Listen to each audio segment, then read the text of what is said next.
All right, folks, for those that are here early, welcome. We are not going to battle the same technical challenges that we had a week ago. So I'm on early, squaring everything away. And so if you're here early, welcome. Drop a comment. Let me know you're here. Let me know you can see me, hear me. Let me know if you're here in the Zoom with us, chatting live, or if you're checking us out in the Facebook group where this is also being live streamed. Either way, we're happy to have you and excited to kick this off. Awesome. Oh, yep. Great. I'm getting feedback coming through. So you guys are seeing us. A lot of you are here in the Zoom, which is great. Carmelo from Orlando, Patrick, I see you, Heidi, Franklin, Ronnie. Right, man, this is great. We're already winning because we got the chat figured out. And if you were here 2 weeks ago, you'll remember that we didn't get the chat figured out till the very end. All right, great. I got something special in store for everybody today. We have done a deal detection live training in the past. Today, I'm hitting you guys with 2.0, went back, refreshed that training, added some more qualify a market, insight, slides, and examples. We got a lot of feedback that folks wanted to go deeper on how do you qualify a market? How do you identify these at a level forced appreciation style rehabs in your market, in your backyard? And so we're going to spend a good amount of time on that today. So looking forward to unpacking that with you guys. And thank you for commenting. Thank you for letting me know that you can see and hear me. That's very helpful. Nobody wants to go into a Zoom not knowing if they can be heard or seen, only to find out later that they were not heard or seen. So thank you guys for that.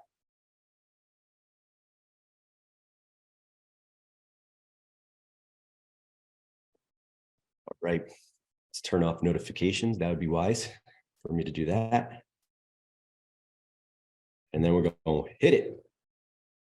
All right, guys, so here's my planned approach. I'm going to jump into a screen share and I'm going to monitor the chat. I'm also going to drop some resources in the chat as we go. And I'll do my best to take questions as they come in, so long as they're kind of related to where we are in the deck, because I'm going to work through three elements today. And so if there's a question that I'm going to answer as we progress through the material, I'm just going to leave it till we get to that section, and then I'll reference that question. So let me jump into a screen share and then we're going to go for it. Also going to have the chat up for my own benefit, and so I can see what you guys are saying. And I'm going to present here. Oh, that's what I suspected might happen. Chat went away. Okay, so let's hit it. And so it is going to make monitoring your questions tough. There we go. The chat is back. Okay. So we're going to jump into the themes for tonight. First and foremost, our plan is to unpack deal detection, specifically around these three key elements: the process whereby we identify the process for working leads, turning them into deals, how to identify quality leads for the forced appreciation model. And then we're going to go at a super high level talking about analyzing deals and calculating your maximum allowable offer, because that in and of itself is a 45-minute training. And so we're not going to go deep on that, but I want to at least share some of the key elements with you guys. So here is our proven process. If you've been on these calls before, you've likely heard me make reference to this. This is the core process where we take a record all the way to contract, right? A piece of data, a record, a list, and then you see reference to those sources at the top. Data, where do you source the data? We're going to talk about a few different ways of doing that. A lot of you are familiar with list sourcing and buying lists directly, but we're going to talk about how we curate our own proprietary lists.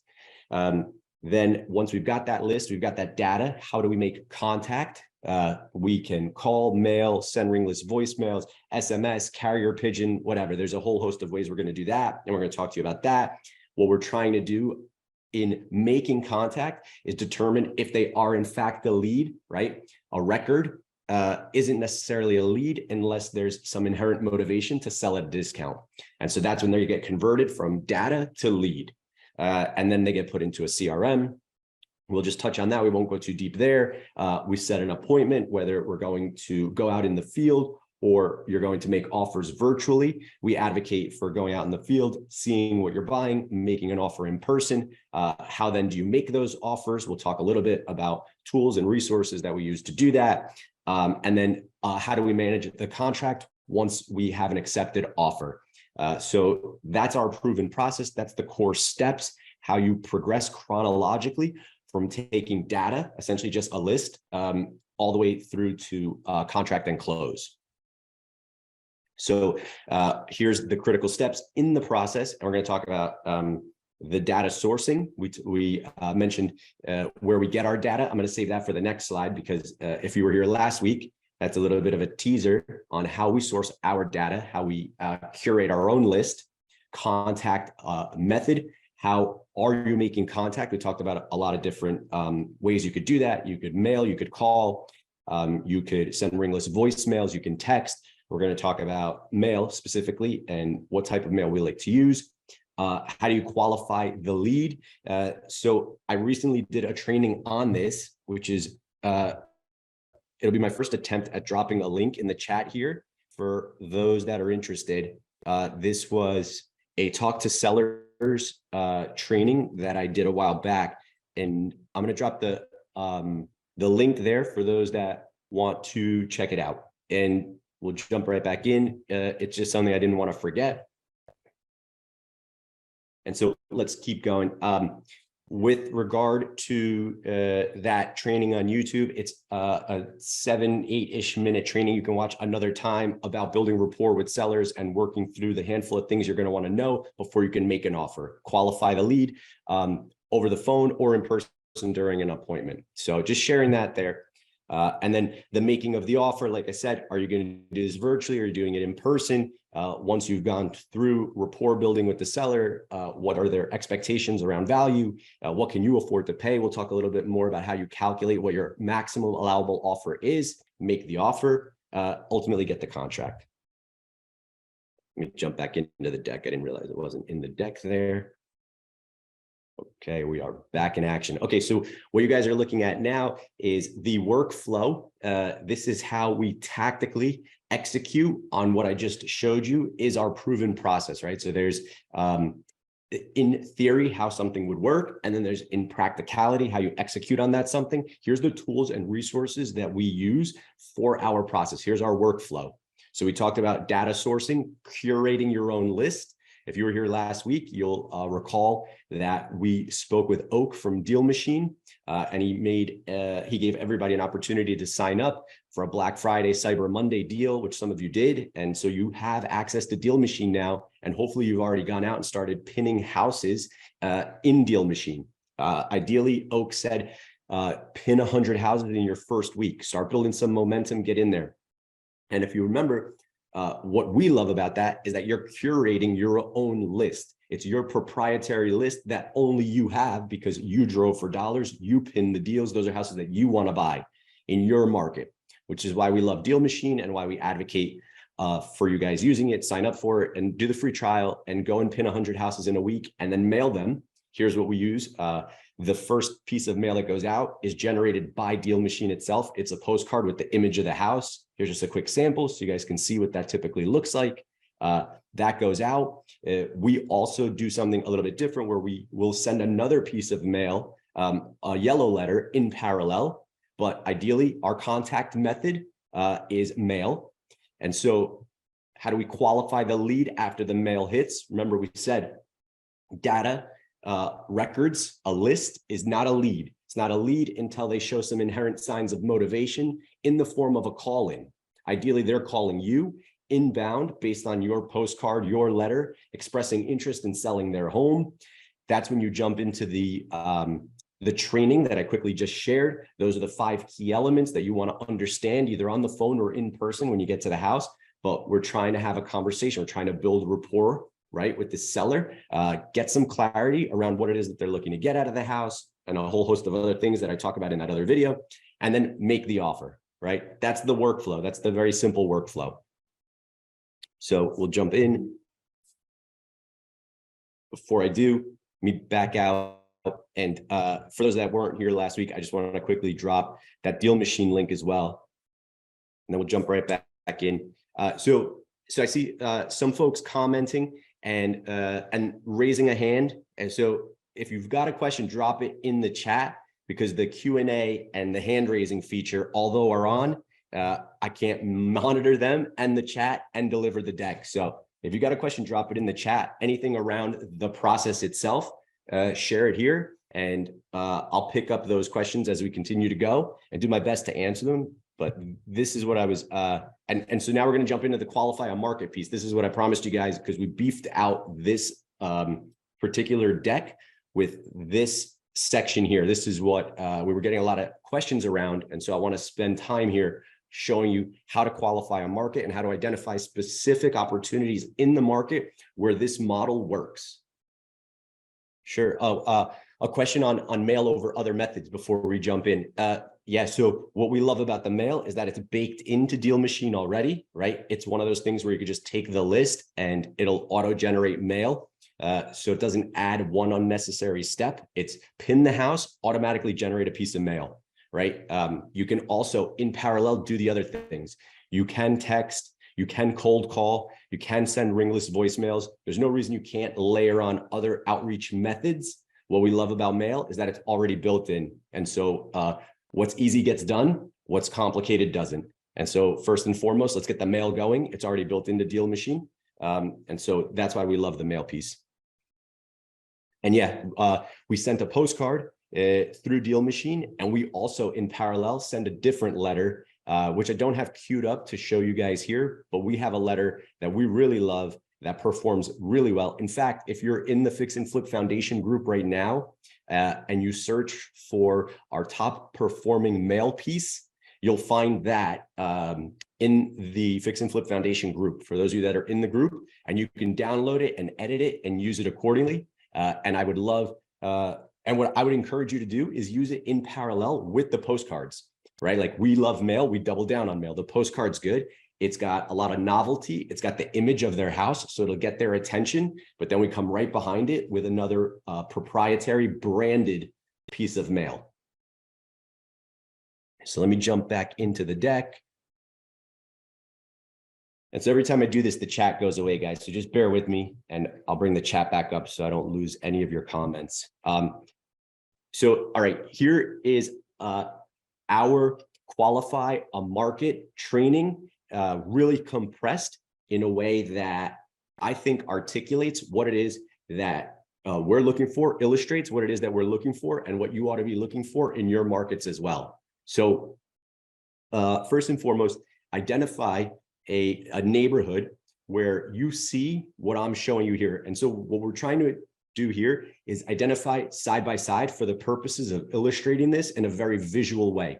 So don't worry that the houses aren't necessarily right next door to each other. In this case, for the purposes of illustrating this, we did it this way because I want you to see them literally side by side to help visually understand what it is that you're looking for as you're qualifying a market in your neighborhood, right?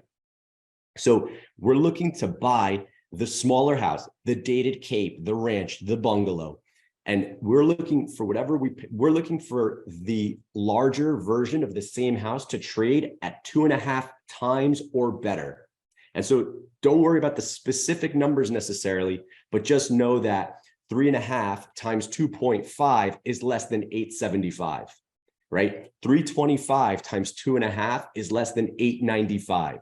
We want to know that once we take this dated cape, ranch, bungalow, and we rip the roof off and we double the square footage, that we're going to be able to sell it for more than 2.5 times what we paid for it. That's how we qualify a market. That's the qualify a market exercise.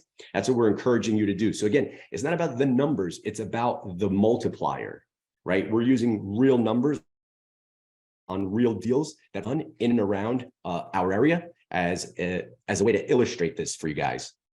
So here's another set of slides, right? And here's some deals that some of our accelerator members are actually doing right now, right? Like, these are real deals. These are real houses in real neighborhoods where students are actively executing this model. And so the beauty of this is, once you qualify a market where these opportunities present themselves, actually 3 of these 4 that you're looking at now are in the same neighborhood. They're in the same market. And so once you see it works in one part of town, you can trust that it likely works in the rest of town. And so that's the beauty of qualifying a market and knowing that this model works, is you can then double down. And so if you can buy at 325 and there's a out sale at 875, then you can trust that that's a qualified market and you can go to work, right? You can execute on this model in that market. How much does it cost? So a couple of questions. How much does it cost to add the additional story? And so that depends on how big the existing footprint is. And so the houses you're looking at now are typical 30 by 25 Cape Cods, right? With a basic 800 to 900 square foot footprint. Whereas some of what you're looking at here are bigger ranch homes with more like a 1,200 square foot footprint. And so clearly it's going to cost more to add another 1,200 feet than it will to add another 800 or 900 feet. So, and those numbers are going to vary all over the country. So what is the cost of construction in your market? You're going to want to understand that. We can help you figure that out as well. But for the examples you're looking at here, these additions, these add levels could cost somewhere between 250 and 300,000, maybe north of 300 on the bigger houses.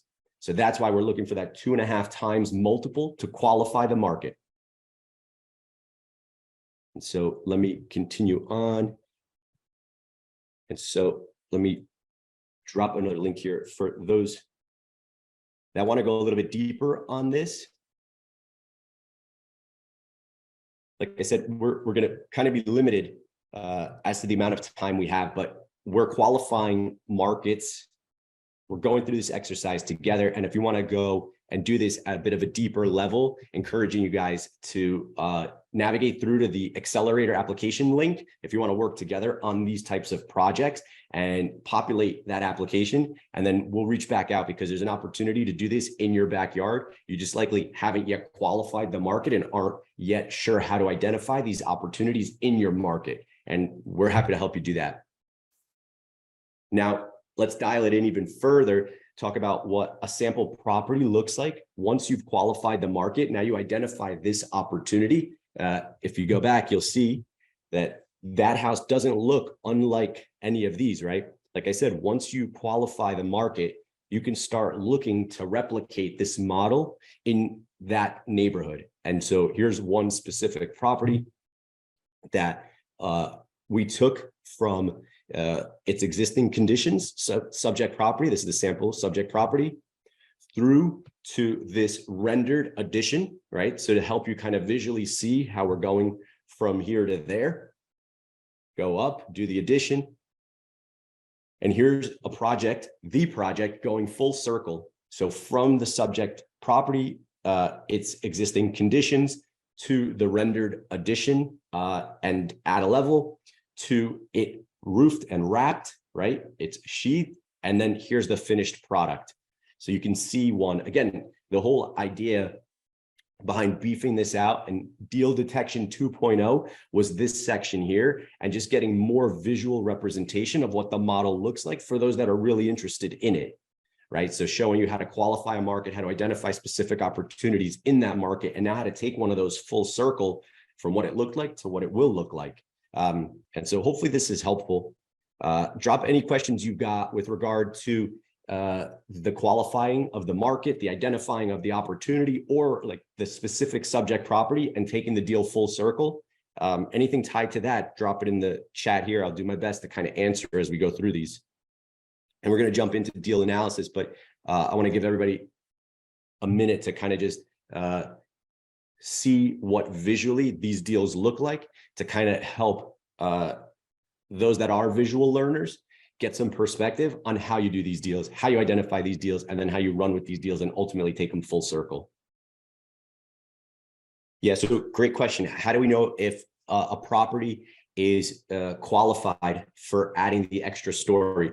And so I'm suspecting from the question that it's not about the market itself and qualifying the market. It's more of like a structural question around the footprint of the house. So you've qualified the market, you're identifying opportunities in the market, you can see that it works, the numbers proof out, the 2.5 times rule, the litmus test, it passes. And now you're looking for specific opportunities and you want to know if this house, right, for example, can become this house. Well, the footprint will dictate whether or not we do that. Why we advocate for capes, ranches, bungalows, houses with clean, square, rectangular footprints and not bi-levels or split levels, right, is because those houses aren't structurally built for these additions, right? They're just not going to flow well. Even if structurally, engineering-wise, they can sustain the additional square footage, they're not always going to be the best flow-wise, right? So that's why we're focused on a house that you can literally rip the roof off and just put a box on top of a box. That's why we advocate for, like I said, capes, ranches, bungalows. So hopefully that's helpful. Great question. And hopefully I interpreted the spirit of the question correctly. Leo, do we recommend the add-a-level model for beginners? Yeah, in fact, we advocate anything except cosmetic rehabs, right? Like what we've found is that the cosmetic rehab model is really dead. It's oversaturated, and a lot of folks are just kind of beating each other up on the front end and squeezing all the upside out of these deals, right? And besides the fact that you can't really build a scalable fix and flip business doing rehabs that net 17,000, 23,000. Right? These cosmetic rehabs aren't going to afford you the freedom to build a scalable fix and flip business, whereas the add-a-level model will. And what we love about this model is that the system is tight. And once it's dialed in, you're going to do these deals, bank 6 figures, and really afford yourself the ability to build a scalable fix and flip business. So I very much advocate for doing away with the cosmetic rehab model and focusing on add-a-levels, additions, and new constructions. We teach that as well because there's no better way to really force appreciation and bake in spreads than to scrape dirt, do infill development. And in some parts of the country, you've got land waiting to be built on. So encouraging you guys to really just take the blinders off. That's part of what this exercise is about today. So typical profit, another good question. We model in 6 figures on all these deals, right? If these deals model out at 100K or better in net profit, that's a doable deal in our market.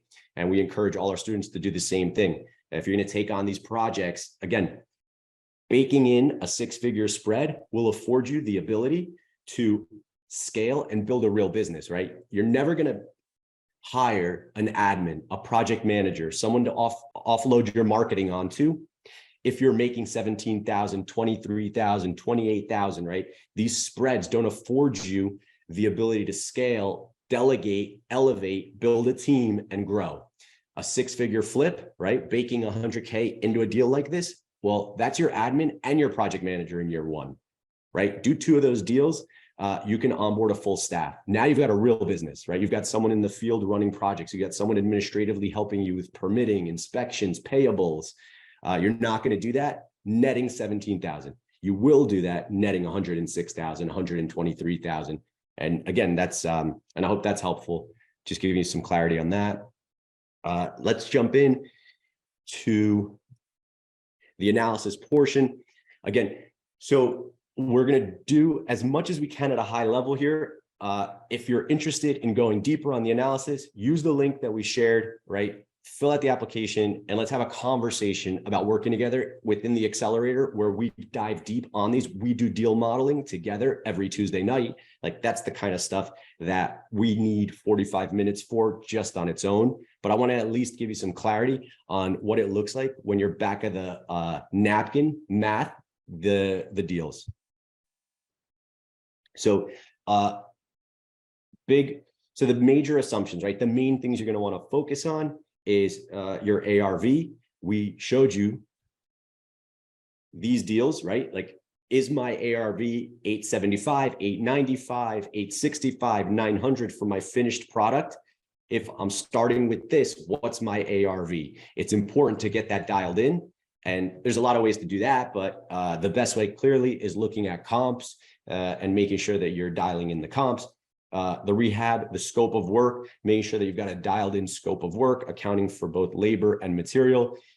We have a whole handful of ways that we teach folks how to do that. And there are a lot of tools and resources out there that help you do that. We advocate for Flipper Force. That's a great tool. I'll show you how we use it in a minute, but there's also the book on estimating rehab costs by Jay Scott, published by Bigger Pockets. And then there's what we have inside of our collective, inside of Accelerator, which is folks actively doing deals right now all over the country, sharing their costs as they're getting proposals from tradesmen, as their contractors are sending them bids, right? So you're not going to get any better numbers. You're not going to get any better scope, a budget. Like, you're not going to get a better handle on your rehab costs than real numbers from real people doing real deals in real time. Right. And you get that inside of a collective like the Accelerator. So encouraging you to become part of one of those if you're not already, and share with the collective. That's where you're going to get the best data. Carrying costs. I'm going to show you on the next slide how we account for both our holding costs, but also the selling costs.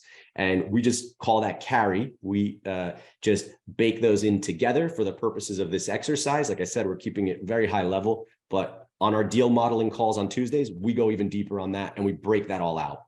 We won't go there today, but just want to at least bring some awareness for folks. And then desired profit, an often forgotten about line item during these modeling exercises. Nobody ever knows what they want to make on a deal, right? I can talk to you about a deal that you're modeling, and I can say, well, how much do you want to make on this deal? How much would you do this deal for?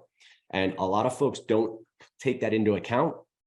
And then they'll do these cosmetic rehabs and net 17, 23, 26, right? Well, in the end, if you ask, would you have done the deal again? A lot of times the answer is no, because it's such a heavy lift and for so little net profit. But if they had known on the front end, if they had baked in the net profit, the desired profit line, like I'll show you on the next slide, then they could have made a decision as to whether or not to do the deal before they got into the deal. So I know this slide is a little bit dense, and if you've been on these calls before, you've seen me use this slide to articulate what I was just talking about. So we're trying to figure out what our maximum allowable offer is for the subject property. And there's the generic ARV times 70% minus repairs formula. If you've been in the real estate investment world for any length of time, you'll probably be familiar with that. If you're on Bigger Pockets, you've definitely heard that. What I don't love about that is it's too simplistic for any rehab. It's just too simplistic of a way to look at deals. When we look at deals, we want to be mindful of, is the juice worth the squeeze? That's the question we want to go into these deals asking ourselves. And the way to figure that out is to have a desired profit margin for the deal before you get in there. And so for us, if, like we said, and there were some really good questions around that, like how much do you want to make on these deals? What's the typical profit margin on these deals? Well, we argue that if it's not 100K or better, don't do the deal. Well, how do you know? You got to bake in the 100K and take it off the top, right? So if your after repair value is 900K, with this example here, if you have a 900K ARV and it's going to cost you 325K to turn the subject property into a 900K house, it's going to cost you 100K to carry it. You want to make 150K. What's left is what you can afford to offer. That's how you get to your maximum allowable offer. That's why it's called MAO, maximum allowable offer. A lot of folks don't take into account what their desired profit margin is. They don't bake that into their MAO, and then they can offer, if that line item was to be excluded, you would look at that number and say, I could offer 475. I could offer that 150 desired profit and my maximum allowable offer together. Well, what we're trying to do here is be conscious of that and pull that desired profit out to get to our MAO.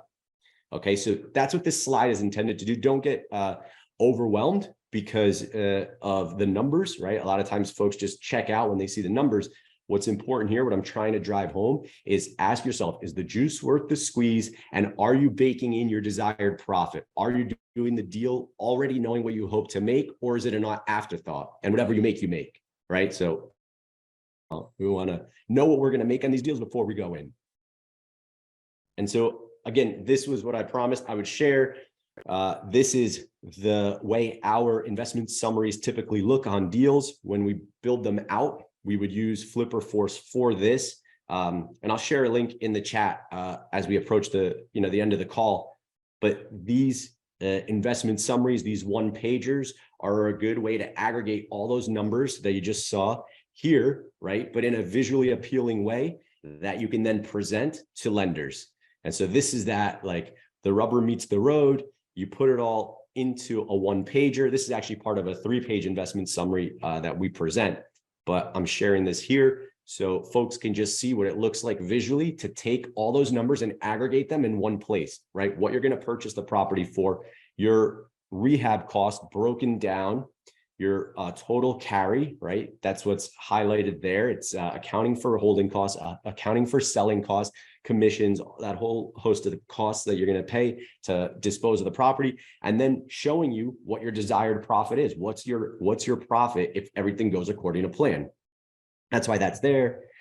And then here, to just kind of drive the point home, coming full circle on deal detection, the whole idea is to help folks kind of take the blinders off, show everyone how to qualify a market, how to identify opportunities in the market.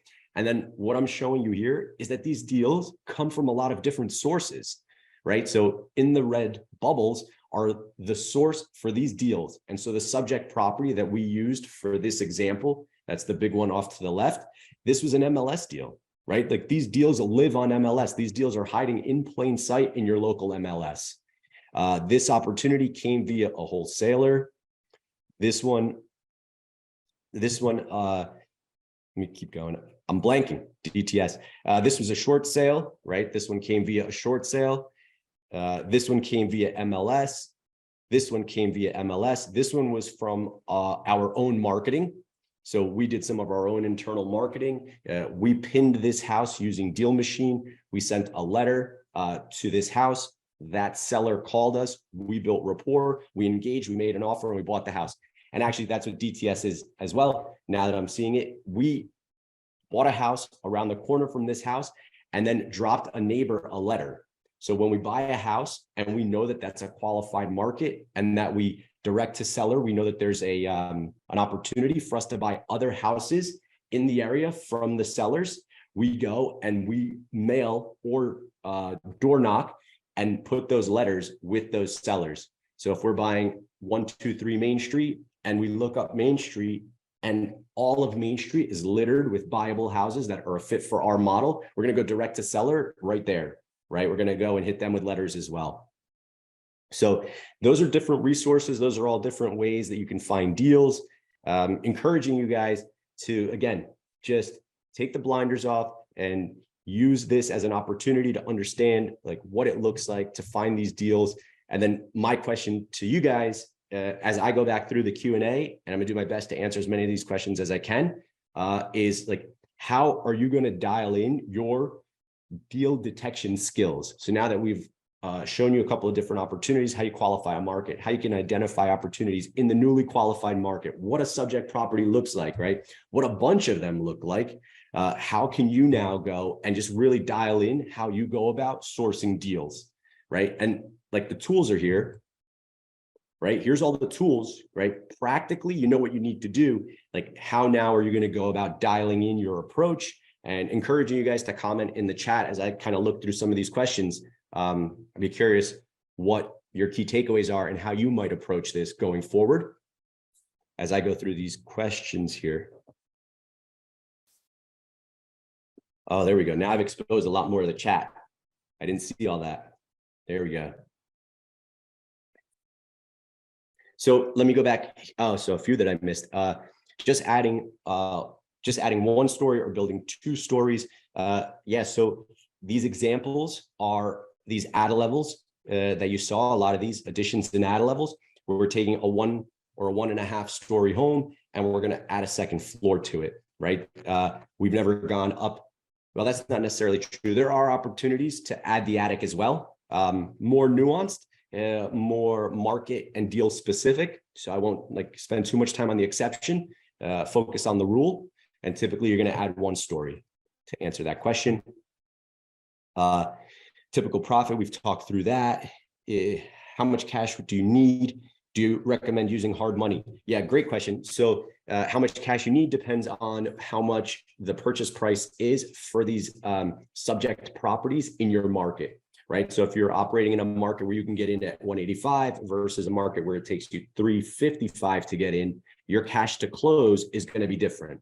And so you can work with a lender that you have to put 10% down, 20% down. They'll come in with 80% or 90% of the purchase and 100% of construction. That's the relationship we've got with our hard money lender, right? So we'll put down 10% of the purchase. They'll come in with 90% of the purchase and 100% of the construction. So we can get into deals like this with our 10% and our front end closing costs and our points for 60, 75,000, right? 85,000 on the bigger deals and maybe north of 100 on some of those like $550,000 acquisitions. In our market, these are the types of deals we're doing. And so I hope those numbers are helpful, but we've got folks in our programs that are doing deals where they can get in at 185. And so their cash to close is significantly less. So again, it really depends on what your market looks like and what the deal size is. How do you factor the downward market in the formula? Well, the beauty of this is that even in a down market, these refreshed homes still sell, right? There's folks that are looking, if you're doing cosmetic rehabs, you're selling what you bought, right? You bought a 2-bed, 1-bed, you bought a 3-bed, 1.5 bath, right? Like you're doing this renovation. And as much as you lipstick a project, it's still the same house, right? You're still selling what you bought. With our model, the beauty of this is that you're no longer marketing and selling what you bought, right? From the photos I showed you, you got some perspective. These capes, these ranches, the colonial you ultimately go to market with looks nothing like what you bought. So you are bringing a completely new product to market, and it's an in-demand product, even in a down market, right? And we're not going to debate down market, recession, all that, right? Like our projects are still selling. Our students are still doing deals, buying deals, selling deals. These refreshed new homes you're bringing to market are in high demand, plain and simple. And so that's how I would answer that question in a downward market. In addition to construction, do you contact the city to verify that you can add a second story? That's part of the qualify a market exercise, right? Once you've gotten in there, the deals have passed the litmus test. You know that the 2.5 times rule applies. You want to make sure that there's, you don't want to be the first, clearly, right? I'm showing you examples of towns where this already exists. And so you don't have to necessarily be the first to market, which you can be. There's a benefit to that as well. There's also an inherent risk.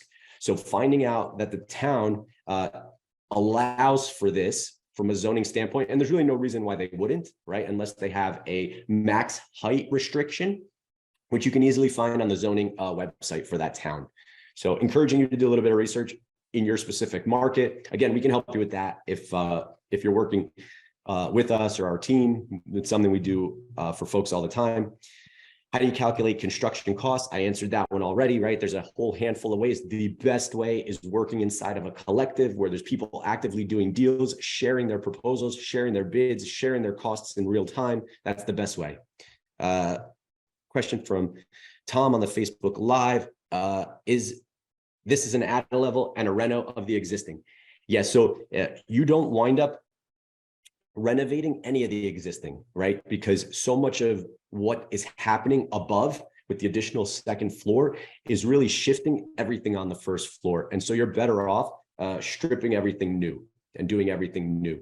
You're not saving the existing first floor powder room or the existing kitchen. Frankly, if you're buying the house right, you're buying a dated house with a dated kitchen and a dated bathroom that needs to go anyway. So this is the differentiator. This is why we believe that the cosmetic rehab model really is dead. Again, you're just basically working with what's there, right? You're really handcuffed, quite limited with what you can do. Whereas with this, you're gutting the first floor, you're adding a new second floor. You might be going back, you might be going to the right or left. You might be doing an addition and an add-on level. So don't count on saving anything on the first floor. Frankly, it would be very difficult to do in the first place, but you wouldn't want to do it. Do you help step by step with the out-of-level program? Yeah, we absolutely do. For those that are interested, that's what the link is for. Click on that link, fill out that application, and someone from the team will reach back out to you either today or tomorrow. We'd love to have a conversation with you about what it looks like to work inside of the out-of-level program on this model, right, where we're executing this with folks. This sounds like a Levittown, Long Island, New York model. That's how they build there. Yeah.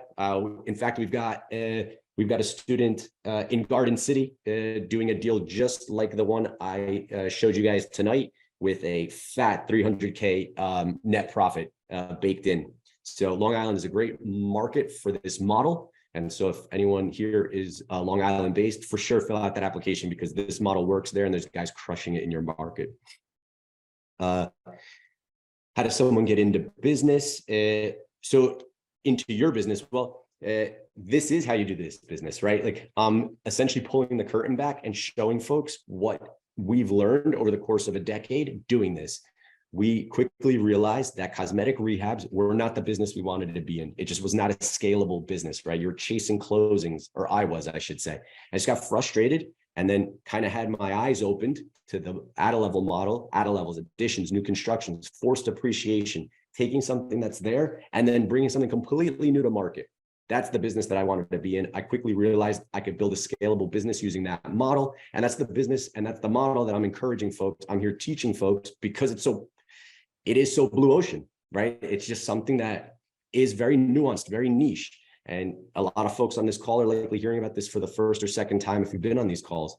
But anyway, that's the business we're in, and that's the business I'm encouraging folks to get in. So I hope that answers that. Where do you primarily use this formula? I love Garden City. Yeah, great, because that's exactly where this formula is being used. One of our students is there doing the deal I referenced in Garden City as we speak. And there's opportunities in and around Garden City and in other parts of Long Island where this model already works. So like I said, if you're from Long Island, for sure, fill out that application. And do we teach students to do this remote?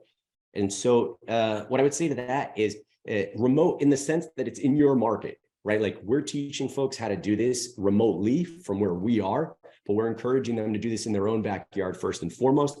Nail it, figure it out, or somewhere you can get to, right? Like do a project you can see, touch, smell, do that in proximity to wherever it is that you live, right? It doesn't have to be your backyard necessarily, but your farm.